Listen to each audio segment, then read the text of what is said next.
সেই জোনাকি বিশ্বাস আমি চিনতে পারছি না। যেই জোনাকি বিশ্বাস সবসময় অন্যায়ের বিরুদ্ধে প্রতিবাদ করেছে, আমি সেই জোনাকি বিশ্বাসকে তো দেখতে পাচ্ছি না।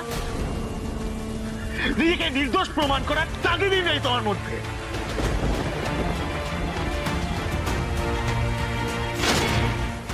তোমার সেই লড়াই, সেই রাগ কোথায় গেল? যে দোষটা তুমি করোনি সেটা প্রমাণ করার একবারও তাগিদও এলো না তোমার মধ্যে। দেখো, আমি আমার ডিসিশনগুলো কখনো তোমার উপরে চাপিয়ে দিতে পারবো না, কিন্তু বন্ধু হিসাবে তোমাকে গাইড করাটা আমার কর্তব্য, এবং এই ডিউটিটা আমি সবসময় পালন করছি।